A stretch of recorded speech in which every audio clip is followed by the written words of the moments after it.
Kapan kiamat itu akan datang? Ini rahasia Allah.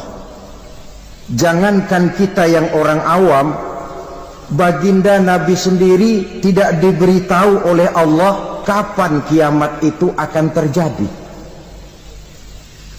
Tetapi sungguh pun demikian, banyak hadis-hadis yang menjelaskan ciri atau tanda-tanda datangnya kiamat.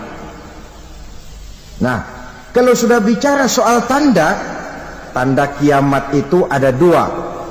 Pertama yang disebut alamatus sughra, tanda-tanda kecil. Ini waktunya masih ada tenggang. Ada yang dinamakan alamatul kubra, tanda-tanda besar. Artinya kiamat sudah diambang pintu. Apa tanda-tanda kecil dari datangnya hari kiamat itu? Misalnya kata Nabi, apabila ilmu sudah diangkat oleh Allah, artinya apabila ulama sudah banyak wafat, minat orang belajar agama berkurang, lalu kebodohan nampak merajalela di mana-mana, zina dikerjakan secara terbuka, minuman-minuman keras jadi kebanggaan. Itu termasuk di antara tanda-tanda kecil terjadinya hari kiamat. Apalagi misalnya iza waladatil ammatu rabbataha, apabila budak sudah melahirkan tuan. Apa maksudnya? Ada yang mentafsirkan apabila anak sudah bisa membudaki orang tuanya. Orang tua yang melahirkan dia, yang membesarkan dia, demi setelah si anak besar jadi orang berpangkat, bertitel, berharta, berkedudukan, jadilah orang tua itu budaknya. Sehingga sering dibilang kalau orang tua kaya, anak jadi raja. Tapi kalau anak yang kaya, orang tua sering jadi budak. Apalagi munculnya fitnah yang bergelombang, timbul perang antara dua bangsa yang besar, waktu berjalan terasa sangat pendek sekali. Itu merupakan tanda di antara tanda-tanda kiamat.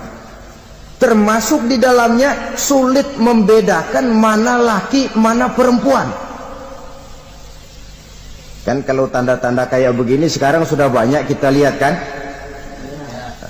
Ulama banyak wafat, penggantinya sulit. Zina dikerjakan berterang-terangan, minuman keras jadi kebanggaan, banyak anak membudaki orang tuanya, sulit membedakan mana laki mana perempuan. Kadang-kadang dari belakang kita lihat perempuan bener, begitu kita colek nengok jenggotan.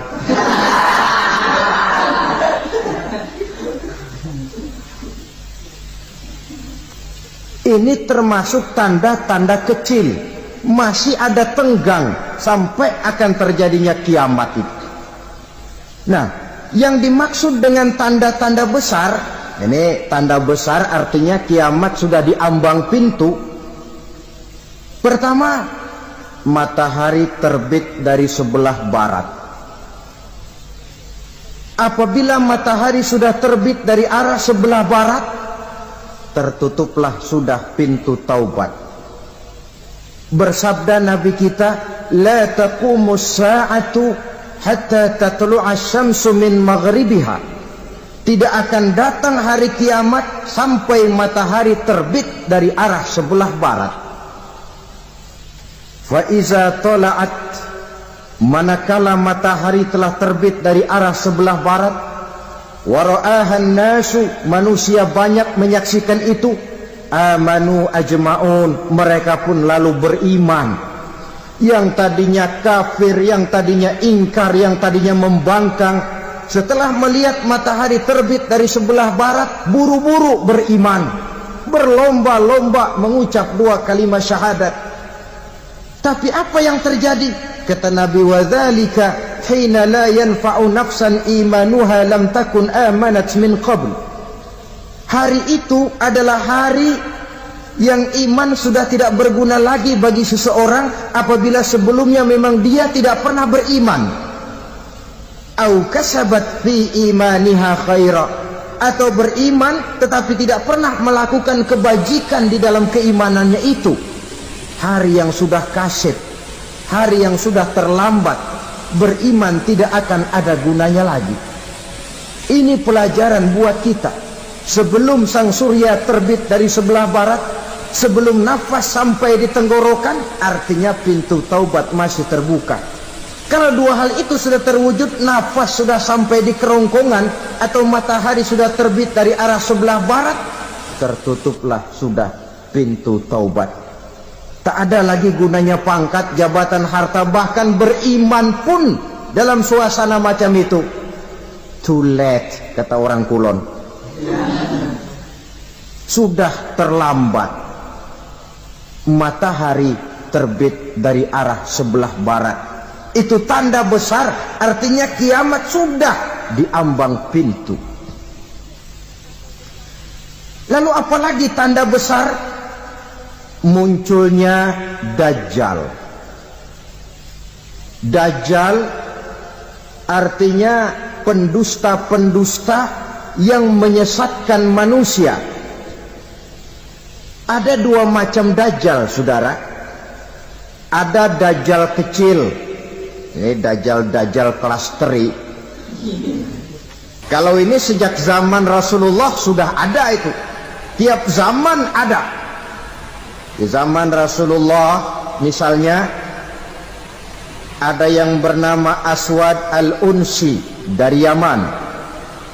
Ada yang namanya Musailamah al-Kazzab dari Yamama.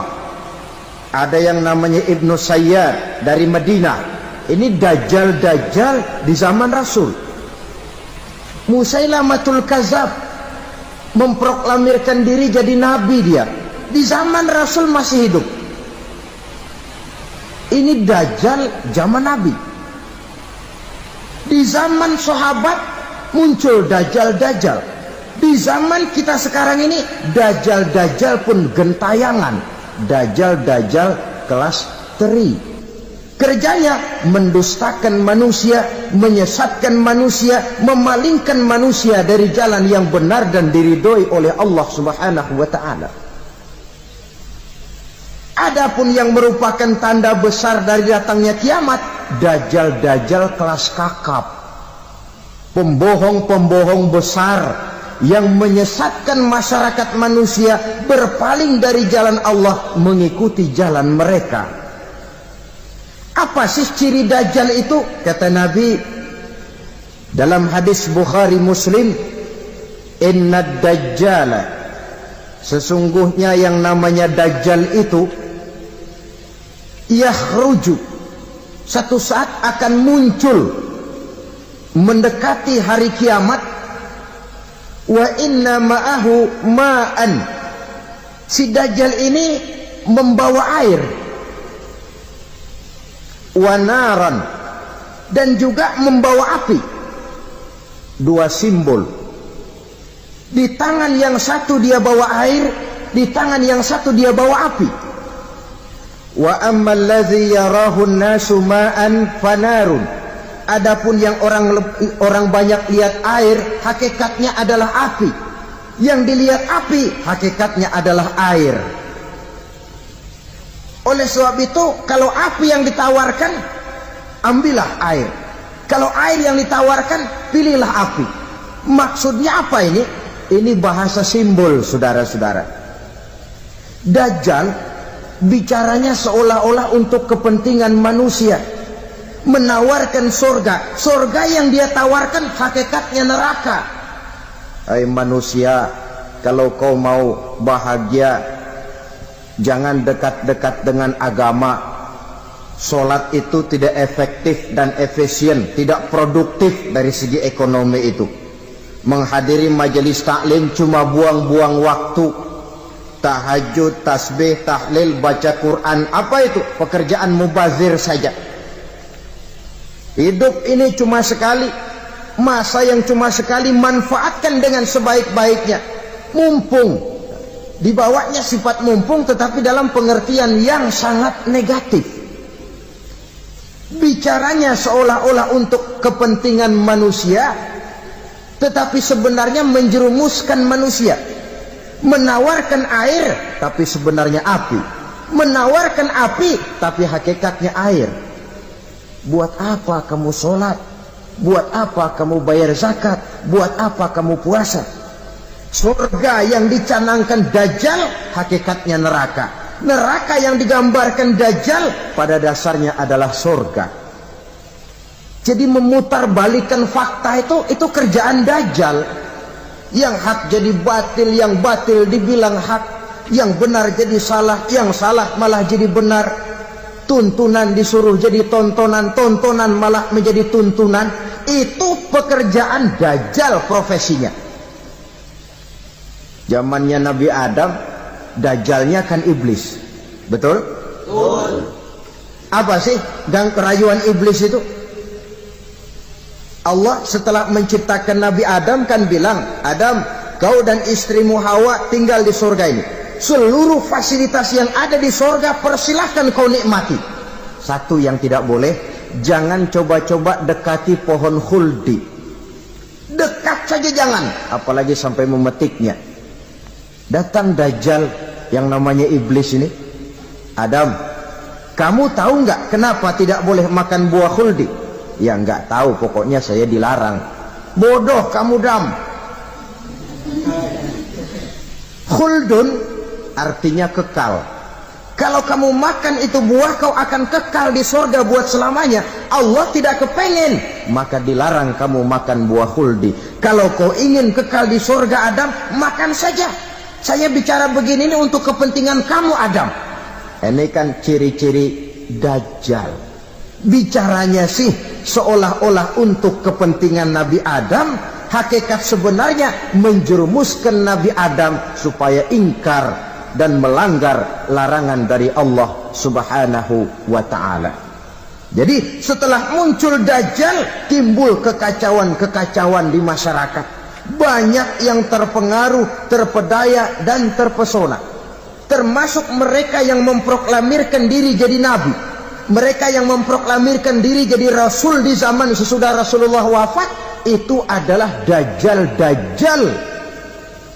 Maka saya ingatkan, kalau di zaman kita sekarang ini ada orang ngaku jadi nabi, ada orang ngaku jadi rasul, biar bahasa Arabnya kental,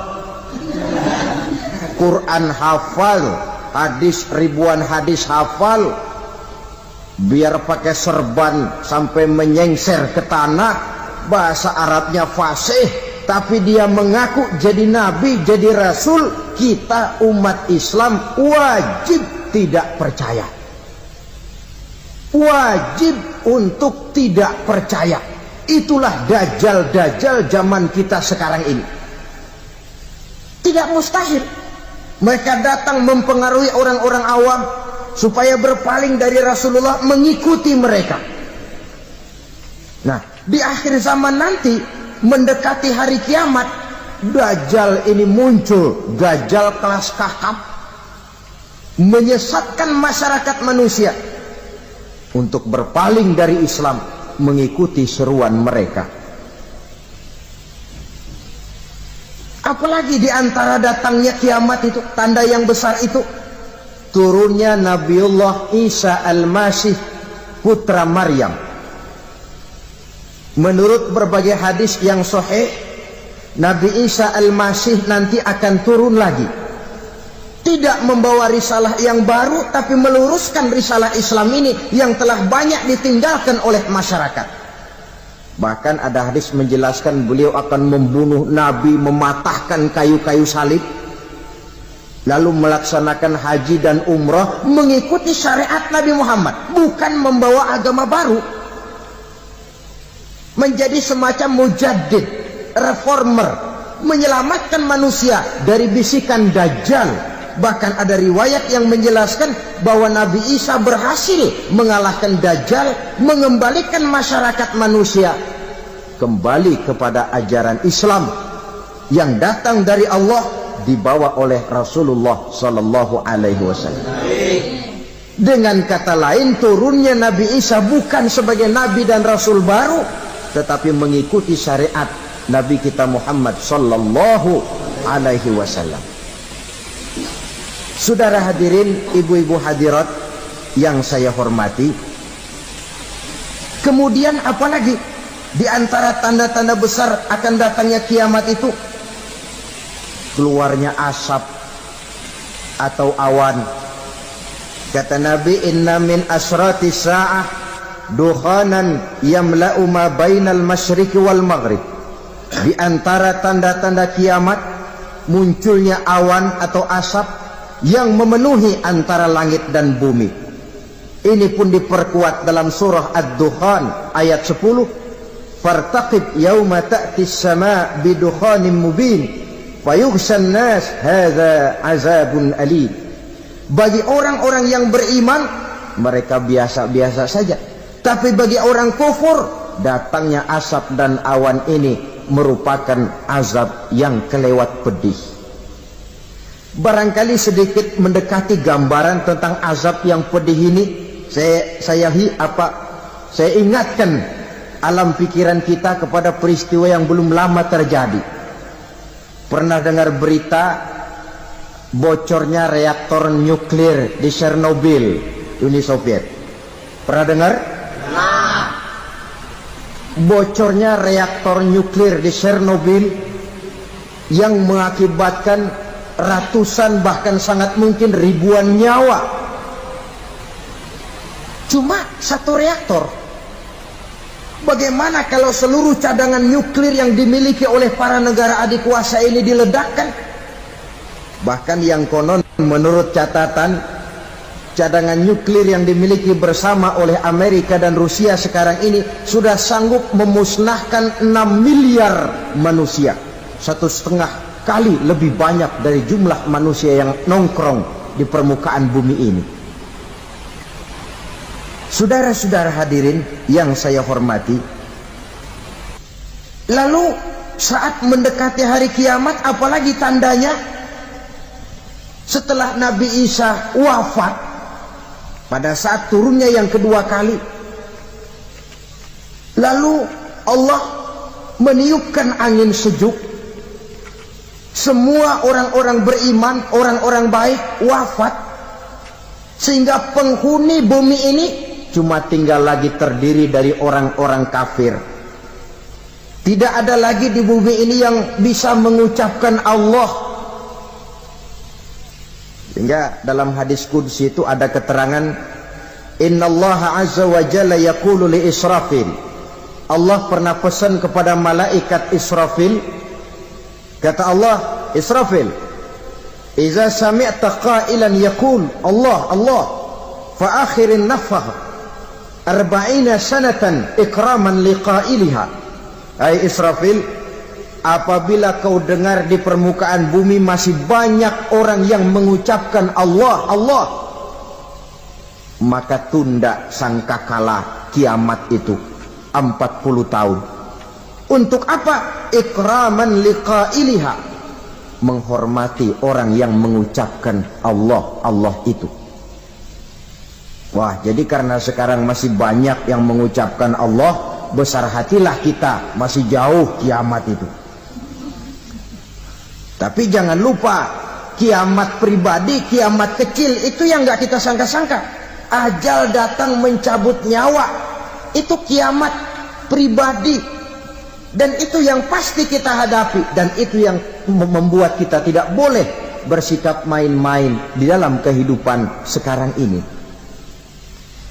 Saudara hadirin yang saya hormati, tidak ada lagi orang-orang muslim. Seluruh penduduk dunia ini kafir. Lalu terciptalah struktur sosial yang berlandaskan prinsip hidup semau gue.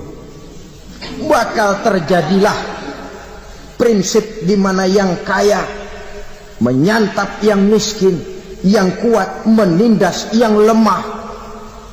Hidup sudah bagaikan di rimba belantara, berlaku hukum rimba. Siapa yang kuat dia yang menang, siapa yang lemah menjadi mangsa. timbul kekacauan, maksiat merajalela, munkarat menjadi-jadi, sehingga isi bumi ini penuh dengan segala macam perbuatan dosa. Tidak ada perlunya lagi alam diperpanjang temponya. Datang saat yang sudah dijanjikan oleh Allah Azza wa Jalla, maka terjadilah yang disebut kiamat kubra, kiamat besar, kiamat hancur-hancuran. Bagaimana kejadian ini dimulai? Dalam surah Az-Zumar ayat 68, Allah Subhanahu wa taala berfirman, "Wa nufikha fis-suri fasa'iqa man fis samawati wa man fil ardi illa man sya'allahu." Maka manakala ditiuplah sangkakala, terkejutlah seluruh yang ada di langit dan seluruh yang ada di bumi. Bila saat kiamat datang, Allah perintah malaikat Israfil, Israfil, tiup sangkakalamu. Ditiuplah sangkakala oleh malaikat Israfil. Yang akibat daripada tiupan itu, seluruh yang ada di langit, seluruh yang ada di permukaan bumi terkejut. Yang ada di langit siapa? Malaikat kan. Bayangin aja kalau malaikat kaget, apalagi kita. Terkejut seluruh makhluk yang ada di bumi, yang ada di langit mendengar suara sangkakala itu. Bunyinya tidak sanggup kita bayangkan dahsyatnya. Ledakan nuklir, ledakan neutron belum apa-apa ketimbang bunyi sangkakala malaikat Israfil ini. Nah, lalu mendengar bunyi sangkakala ini, gemparlah makhluk, kacaulah alam. Bumi gempa, planet-planet bertabrakan, gunung meletus, air laut tumpah ke darat, angin topan bertiup, halilintar menyambar. Lalu semua yang bernama hidup mati total. Mati bareng tanpa persiapan. La haula wala quwata illa billah. Saya kadang-kadang dalam tafakur bermohon, ya Allah, mudah-mudahan saya enggak nemuin kiamat beneran. Ngeri. Tidak bisa kita bayangkan macam apa suasana seperti itu. Allah saja banyak memberikan gambaran, misalnya Al-Qari'ah, wa mal qari'ah, wa ma adraka mal qari'ah. Kejadian yang menggemparkan. Tahukah kamu apa kejadian yang menggemparkan itu? Yauma yakunun nasu kal farasil mabsus wa takunul jibalu kal ihnil manfus. Pada saat itu manusia berterbangan bagai kupu-kupu. Gunung berterbangan seperti kapas ditiup angin. Gunung saja macam kapas, konon lagi manusia. Kematian total, mulai semut sampai gajah mati, jin mati, iblis mati, malaikat mati. Malaikat saja mati. Saudara hadirin yang saya hormati, kematian total yang tanpa persiapan. Orang bilang, Pak, kalau mati bareng begitu yang repot malaikat maut dong ya. Cabut sana, cabut sini. Itu kalau menurut logika kita. Mestinya begitu menurut logika. Tapi logika juga yang bilang nggak perlu serepot itu. Sebab untuk mematikan listrik di wilayah DKI, di wilayah Jakarta, nggak perlu tiap rumah didatengin matiin ya lama. Cukup dari kantor pusatnya saja PLN tekan satu tombol, gelaplah seluruh Jakarta. Saudara hadirin yang saya hormati, kematian total. Lalu setelah kematian total, planet-planet juga mati, dalam arti tidak bergerak dan beredar. Angin mati, dalam arti tidak bertiup. air mati, dalam arti tidak ada riak gelombang, pokoknya semua mati. Kullu nafsin za'iqatul maut, semua yang bernafas mati. Dalam ayat lain, kullu man 'alaiha fan, semua yang ada di permukaan bumi fana, yang kekal cuma Allah subhanahu wa ta'ala. Yang paling belakang mati malaikat maut dan malaikat Israfil, tapi mati juga sesuai dengan janji Allah. Menurut hadis Bukhari Muslim dari Abi Hurairah, masa tenggang waktu antara kematian total pada tiupan sangkakala pertama dengan proses kebangkitan pada tiupan sangkakala kedua 40 lamanya. Tidak dijelaskan oleh Abi Hurairah 40 jam, apa 40 hari, apa 40 tahun. Hadis-hadis cuma menyebutkan 40 saja. Sunyi alam, yang tinggal cuma Allah saja lagi.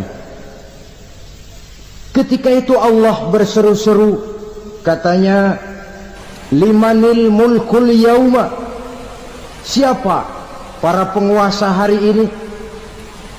Mana itu raja-raja dan penguasa yang dulu mengaku jadi Tuhan? Fir'aun, mana Fir'aun sekarang? Yang dulu jadi raja, merasa berhasil, sombong, lalu tidak mau turun-turun dari kekuasaannya, sampai kepada puncak kekurang ajarannya mengangkat diri jadi Tuhan. Mana itu Fir'aun? Namrus, mana sekarang Namrus? La ilaha illa ana, ternyata tidak ada Tuhan lain selain daripada aku, kata Allah. Proses kemudian, saudara-saudara, turunlah hujan dari langit. 40 lamanya hujan itu. Tidak jelas juga 40 jam apa 40 hari. Setelah air turun membasahi, datanglah tiupan sangkakala yang kedua. Semua yang bernama mati bangkit dari kuburnya masing-masing. Ini yang disebut Yaumul Ba'thi, hari kebangkitan. Allahu Akbar. Pada saat kita bangkit dari kubur kita masing-masing, kumpul di padang mahsyar namanya. Bayangin aja, saya sendiri nggak sanggup bayangin. Manusia sejak zaman Adam sampai zaman kiamat kumpul bareng di tempat sama. Berapa banyaknya itu?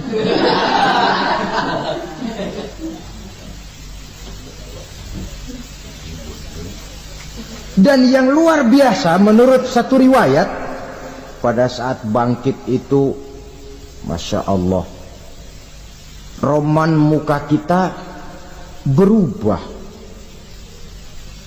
disesuaikan dengan amalan kita waktu di dunia ini. Barang siapa yang waktu di dunia amalannya itu amalan tikus, di akhirat nanti dia bangkit dari kubur, mukanya seperti muka tikus. Gagah betul badannya, tapi mukanya seperti tikus. Kenapa? Amalannya waktu di dunia seperti amalan tikus. Apa amalan tikus itu? Suka ngegeragoti barang yang sudah disimpan rapi-rapi. Orang sudah simpan uang rapi-rapi, simpan perhiasan rapi-rapi, digeragoti oleh tikus. Maling-maling, pencoleng-pencoleng, koruptor-koruptor, itu nanti di akhirat nanti kita lihat mukanya seperti muka tikus. Oh, ini waktu di dunia suka nyolong, mukanya seperti muka tikus. Barang siapa yang waktu di dunia ini amalannya itu amalan macan. Dia akan bangkit nanti mukanya seperti muka macan. Apa amalan macan? Macan itu amalannya menang-menangan. Orang yang mau menang saja nggak mau mengalah. Coba lihat di hutan. Kenal hutan nggak? Di hutan, raja hutan di mana-mana pasti macan. Betul kan? Betul. Padahal hutan belum pernah bikin pemilihan umum. Tapi macan tidak peduli ada pemilihan umum apa tidak, pokok saya raja. Sebab apa? Macan jadi raja itu bukan karena benar, tapi karena kuat jadi raja. Setelah dia jadi raja, rakyat hutan yang mesti dilindungi malah dimakan oleh raja macan. Kambing rakyat hutan dimakan oleh macan. Ayam rakyat hutan dimakan oleh macan. Itu nanti kita lihat di akhirat itu mukanya seperti muka macan, gagah betul. Lalu barang siapa yang di dunia ini amalannya itu seperti amalan anjing, nanti dia punya muka seperti muka anjing. Apa amalan anjing? Pertama, anjing itu kalau disuruh jaga rumah, dia tidak bisa membedakan mana maling, mana tamu. Biar yang datang maling, kalau bawa tulang, anjing kalem. Yang kedua, anjing itu akan setia kepada siapa saja yang memberinya roti. Siapa yang memberinya roti, itulah majikannya. Apa kata majikannya, pasti dia laksanakan. Soal benar atau salah, dia tidak peduli. Setelah anjing dapat roti, dia tidak punya pilihan lain kecuali bilang, abdi mah kumaha juragan wae ayeuna mah.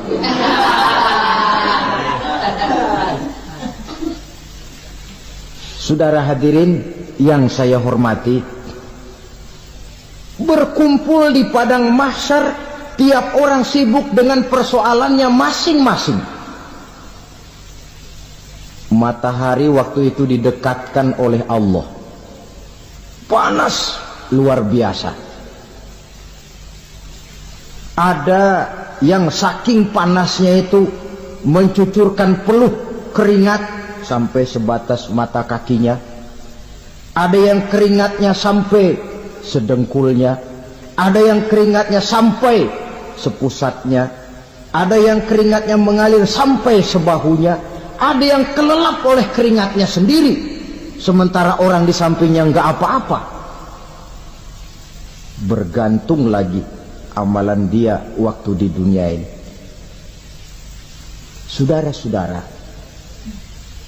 sebagian orang dalam kepanikan padang mahsyar berombong-rombong datang mereka menghadap Nabi Adam.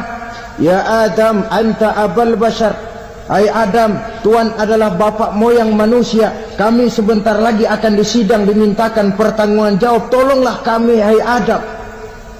Kata Nabi Adam, jangankan nolongin sampean, saya sendiri tanggung jawab di hadapan Allah. Ketika dulu tidak boleh makan khuldi, saya serobot.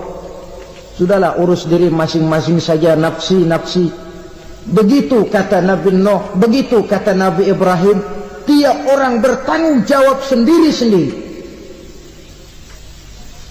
Ketika itulah saudara-saudara, nikmatnya menjadi umat Nabi besar Muhammad sallallahu alaihi wasallam. Sebab apa? Walaupun menurut abjad kita ini umat paling belakang, karena paling belakang kita ini toh, karena Nabi Muhammad adalah Nabi akhir, tapi akan dihisap lebih dulu, lewat di atas sirat lebih dulu, masuk surga lebih dahulu ketimbang umat-umat belakangan. Ketika Rasul mendekati ajal, beliau tanyakan itu kepada malaikat Jibril. Malaikat Jibril berkata, Muhammad jangan khawatir, Allah sudah berjanji, inni haramtul jannata ala sairil anbiya hatta tadkhulaha anta, wa haramtuha ala sairil umami hatta tadkhulaha ummatuka. Surga aku haramkan buat seluruh nabi kecuali kalau engkau Muhammad sudah masuk ke dalamnya, dan surga aku haramkan buat seluruh umat kecuali kalau umatmu Muhammad sudah masuk ke dalamnya. Logikanya, walaupun menurut abjad kita umat paling belakang, bakal dihisab paling dulu, lewat di atas sirat paling dulu, masuk surga paling dulu, kalau mampir ke neraka juga paling dulu. Ya resiko. Jangan mau enaknya aja paling dulu. Saudara hadirin yang saya hormati,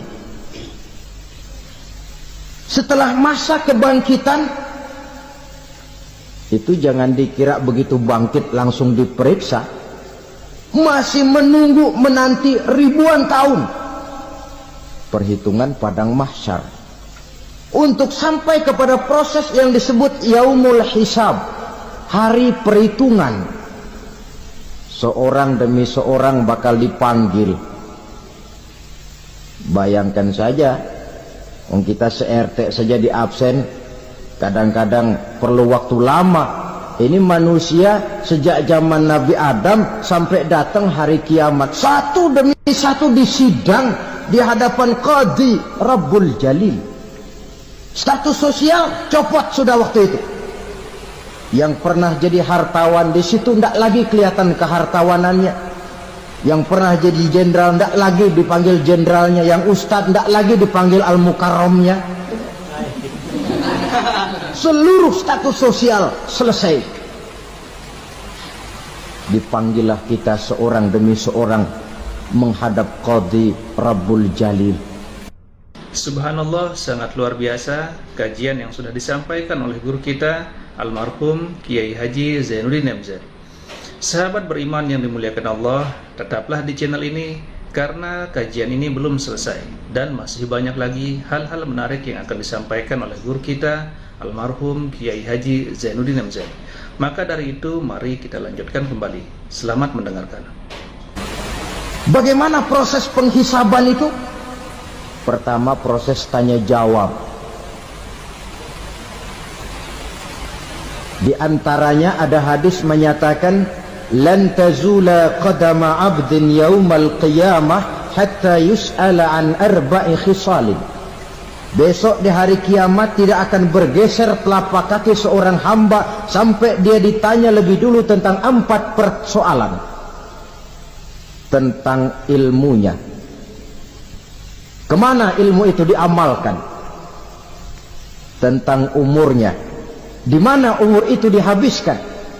Tentang masa mudanya, kemana masa muda itu dipakai. Tentang hartanya, dari mana harta itu didapat dan kemana harta itu dibelanjakan. Ini termasuk proses tanya jawab. Jadi kalau istilah pengadilan dunia, nama Fulan bin Fulan. Kamu waktu di dunia diberikan umur panjang untuk apa? Pernah mengalami masa muda, kemana kau habiskan masa remajamu? Kau diamanahkan ilmu, dengan apa ilmumu kau amalkan? Kau diberikan harta, dari mana harta kau dapat, kemana kau belanjakan? Tak seorang pun yang bisa mungkir. Sebab apa? Dikala itu yang menjadi saksi bukan orang. Yang menjadi saksi adalah seluruh anggota badan kita. Tangan bicara, kaki jadi saksi terhadap seluruh amalan yang pernah kita kerjakan pada saat kehidupan di alam dunia ini. Selesai proses tanya jawab, lalu diperlihatkan buku catatan kita waktu hidup di dunia ini.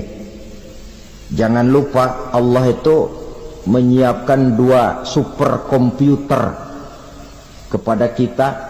Sebelah ditempelin sebelah kanan, yang sebelah tempelin di sebelah kiri. Komputer itu namanya Raqib dan Atid. 2 malaikat yang apabila baik kita lakukan, refleks saja akan menulis kebajikan kita. Jahat kita kerjakan akan tertulis. Catatan itu nanti diperlihatkan kepada kita. Waduh, alangkah malunya pada saat diperlihatkan catatan kita, buku rapot kita merah melulu. Barangkali diperiksa sambil diomelin, brengsek lo. Buku merah melulu begini, bagaimana waktu hidup di dunia? Tidak cukup diperlihatkan buku catatan kehidupan, rekaman kehidupan. Rekaman kehidupan kita secara utuh sejak terlahir sampai ajal datang merenggut nyawa. Barangkali mirip dengan video sekarang ini, di mana terekam dengan baik seluruh kegiatan kita sejak yang sekecil-kecilnya sampai kepada yang sebesar-besarnya. Untuk kemudian kita pun menerima balasan. In khairan fa khairun wa in syarran fa syarrun. Kalau baik ya baik balasannya, kalau jahat ya jahat juga balasannya. Catatan-catatan kita diberikan. Kalau banyak kebajikannya diberikan di tangan kanan dengan cara yang halus. Kalau banyak kejahatannya diberikan dari sebelah kiri atau dilempar dari belakang. Itulah sebabnya sejak di dunia ini kita sudah mohon kepada Allah. Ketika berwudu membasuh tangan kanan, apa kita bilang? Allahumma a'tini kitabi biyamini wa hasibni hisaban yasira. Ya Allah, berikan saya kitab di tangan kanan, dan kalau saya memang perlu dihisap, hisaplah saya yang seringan-ringannya. Tangan kiri berlindung kita kepada Allah, jangan sampai diberikan kitab di tangan kiri atau dari arah sebelah belakang. Wa a'udzubika an tu'tiya kitabi bishimali aw min wara'i zuhri, dari arah sebelah belakang. Na'udzubillah min dzalik. Setelah selesai lewat proses penghisaban, lewat mizan, timbangan, maka yang sudah selesai dihisab itu bergeraklah menuju sirat, jembatan yang terbentang menuju surga melalui neraka. Saudara-saudara, panjangnya perjalanan sirat itu memakan waktu ratusan tahun. Tetapi orang yang lewat di atas sirat pun macam-macam, bergantung amalannya ketika di dunia ini. Ada yang lewat di atas sirat itu kal barkil khatib, seperti kilat yang menyambar, lep, sudah sampai dia di surga. Cepat bukan main. Ada yang lewat di atas sirat itu seperti orang lari-lari. Ada yang lewat di atas sirat itu seperti orang jalan biasa. Ada yang sambil merangkak, ada yang sambil ngesor, ada yang sambil gelayutan, ada yang selamat sampai ke ujung ke surga, ada yang tergelincir jatuh masuk ke dalam neraka, bergantung amalannya dalam kehidupan di dunia sekarang ini. Tiap kita akan melewati yang namanya sirat ini. Saudara-saudara kaum muslimin yang saya hormati, dengan demikian mereka yang selamat melalui sirat sampai ke terminal akhir surga, mereka yang ketika dihisab ternyata banyak kejahatannya daripada kebaikannya, mereka singgah di dalam neraka. Nah, adapun orang-orang yang beriman menurut ayat Quran dan hadis Nabi itu nanti ada bermacam-macam. Ada orang beriman itu yang dimasukkan surga. Ada orang beriman itu yang dimasukkan ke dalam surga. Ada orang beriman itu yang disebut penduduk surga. Kenapa lain-lain, Pak? Karena waktu di dunia amalannya juga lain-lain. Ada orang beriman yang masuk surga. Ini paling murah tiketnya. Mau masuk surga? Kata Nabi begini, ma min abdin qala la ilaha illallah thumma mata ala dhalik illa dakhala al-jannah. Kalau seorang hamba sudah mengucap dua kalimat syahadat, dia yakin dengan kebenaran kalimat itu sampai matinya, orang itu akan masuk surga. Abi Dzar yang waktu itu diajak bicara heran, ya Rasul kok gampang betul? Iya, Walaupun orang itu mencuri, iya. Walaupun orang itu berzina, iya. Biar dia mencuri, biar dia berzina, kalau dia sudah mengucap 2 kalimat syahadat, dia yakin dengan kebenaran kalimat itu sampai matinya, itu orang akan masuk surga. Jadi masuk surga cukup 2 kalimat syahadat, yakin sampai mati, masuk surga. Itu perkara masuk. Tapi kalau pertanyaannya diterusin, masuknya kapan, Pak? Nah, ini lain lagi urusannya. Sebab ada yang masuknya itu langsung, ada yang mampir dulu. Di sana tempat cuma 2. Kalau tidak surga, neraka. Mau ke surga, tapi mampir dulu. Yang mampirnya jelas di neraka. Kenapa? Dalam hadis qudsi ada riwayat, nanti itu di akhirat, setelah Allah selesai mengatur penduduk surga masuk surga, yang neraka masuk neraka, Allah berkata kepada malaikat Malik, malaikat Malik, labaik ya Allah, itu bajingan-bajingan tengik, manusia-manusia durjana yang waktu di dunia tidak mau sujud, jauh dari ulama, gemar melakukan yang munkarat dan maksiat, hidup di tengah masyarakat selalu jadi bibit keonaran, kufur, sudah masuk neraka semua. Sudah ya Allah. Nah, kalau sudah, coba sekarang kamu masuk, Malik. Saya, iya, masuk neraka. Mau apa ya Allah? Kata Allah, akhriju minan nar man kana fi qalbihi misqala habbatin min khardalin min iman. Kau masuk neraka, cari di dalam neraka orang-orang yang ada imannya walaupun kecil sebesar biji zarah, angkat mereka keluar. Masuk malaikat Malik ke neraka, cari orang yang ada imannya, korek-korek. Ya repot, udah pada gosong. Yang ada imannya diangkat ke atas, yang ada imannya diangkat ke atas, lalu dimandikan di Nahrul Hayat, namanya sungai kehidupan di akhirat nanti. Cakep lagi rupanya, bersih lagi wajahnya, apel di hadapan Allah. Kata Allah, bagaimana Mas? Kapok nggak sampean? Kapok ya Allah. Nah, kalau kapok, idhab fadkhulil jannah, pergi masuk surga sana. Berangkat mereka ke surga, ketemu sama teman-temannya yang udah sampai lebih dulu, yang nggak pakai mampir lagi. Terjadi dialog. Kata teman-temannya yang udah pada nyampe duluan, Mas, iya, emang baru sampai? Saya baru sampai. Memang mampir di mana dulu, Mas? Kita sudah lama sampai di surga.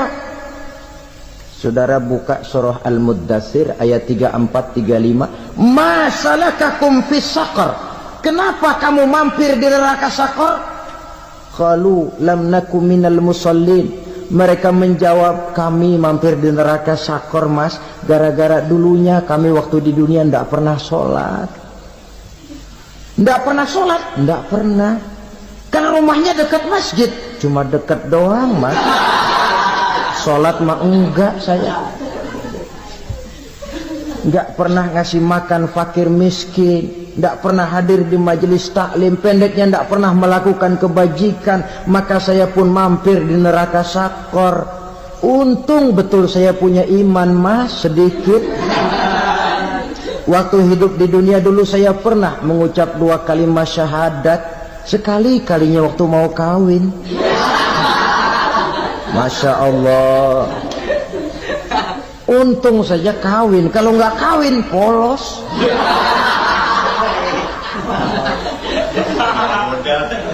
Itu juga pengulu sudah setengah mati ngajarin.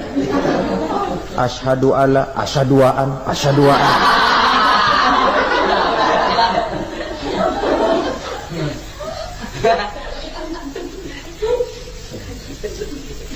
Ini namanya masuk surga, ada mampir dulu.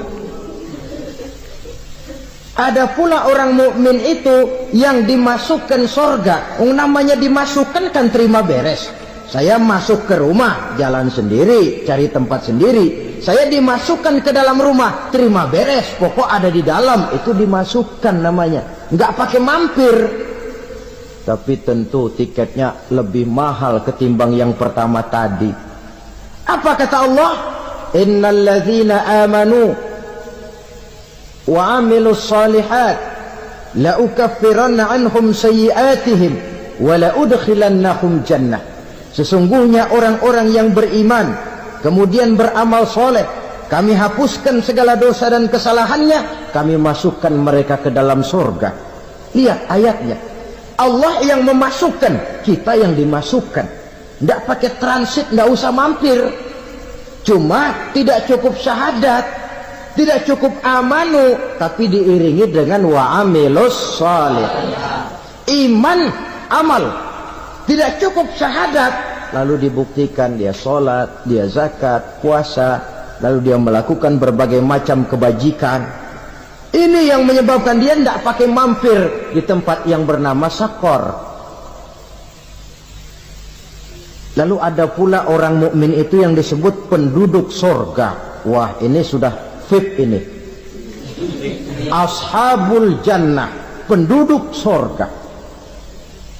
Siapa mereka? Kata Allah, innal ladzina amanu summa istaqamu fala khaufun 'alaihim wa la hum yahzanun ulaika ashabul jannah hum fiha khalidun. Sesungguhnya orang-orang yang beriman lalu istiqamah, tetap dalam melaksanakan perintah Allah, tidak goyah, tidak labil tapi stabil, istiqamah, mereka tidak takut dan tidak bersedih hati. Merekalah penduduk surga. Iman, istiqamah. Tidak punya duit, sembahyang. Banyak duit, sembahyang. Miskin, sembahyang. Kaya, tetap sembahyang. Istiqamah. Kadang orang kalau susah rajin ke masjid, banyak duitnya ngelihat masjid melengos. Itu yang dibilang waktu miskin hamba Allah, setelah kaya jadi hamba harta. Bergeser, tidak ada nilai istiqomahnya. Saudara-saudara, dengan begitu penduduk neraka itu dua. Ada penduduk permanen, ada penduduk yang semi permanen. Yang semi permanen orang-orang beriman yang mempunyai dosa besar. Mereka masuk ke neraka untuk menerima azab sesuai dengan dosanya. Bila selesai masa azab itu, mereka akan diangkat untuk ditempatkan kembali ke dalam surganya Allah subhanahu wa ta'ala. Nah, dikala itulah saudara-saudara, ada yang disebut syafaat dari Rasulullah sallallahu alaihi wasallam. Tapi tentu jangan lupa, syafaat ini ibarat kain menambal dia. Kita punya kain bolong-bolong sedikit, syafaat yang menambal. Sholat kita ada kurang dikit, sedekah kita ada campur riak dikit, amalan kita ada tidak karena Allah dikit, kita berharap syafaat. Jadi biarlah kain masih bolong-bolong, yang penting punya kain. Tapi kalau kainnya tidak ada, yang ditambal apanya? Sholat tidak, puasa tidak, zakat tidak, berharap syafaat saja. Ya, terlalu berlebihan itu. Saudara hadirin yang saya hormati, apabila selesai proses penghisaban, proses penghitungan, maka dikala itulah manusia terbagi dalam dua kelompok besar. Fariqun fil jannah wa fariqun fis sa'ir. Sekelompok orang-orang beruntung yang masuk ke dalam surga, dan sekelompok lagi masuk ke dalam neraka. Akan memakan waktu untuk menceritakan sifat surga dan neraka, tapi insya Allah pada kesempatan pertemuan lain saya sampaikan. Namun sebagai gambaran umum cukuplah saya sampaikan sebuah hadis qudsi. Allah jelaskan, a'dadtu li'ibadiyas salihin ma la 'ainun ra'at wa la uzunun sami'at wa la khatara fi qalbil bashar. Aku sediakan buat hamba-hambaku yang soleh, yang tidak pernah terlihat oleh mata, tidak pernah terdengar oleh telinga, dan belum pernah terdetik dalam hati manusia. Jadi kenikmatan surga belum pernah dilihat mata, belum pernah didengar telinga, belum pernah terdetik dalam hati. Pedihnya azab neraka belum pernah terlihat mata, belum pernah terdengar telinga, belum pernah terdetik dalam hati. Saudara hadirin yang saya hormati, oleh karena itu sebagai uraian akhir daripada kiamat ini, marilah sama-sama kita memanfaatkan hidup dengan sebaik-baiknya supaya jangan timbul penyesalan di hari kemudian nanti. Mudah-mudahan kita seluruhnya diselamatkan Allah dari azab neraka dan mendapat surga dan ridhonya.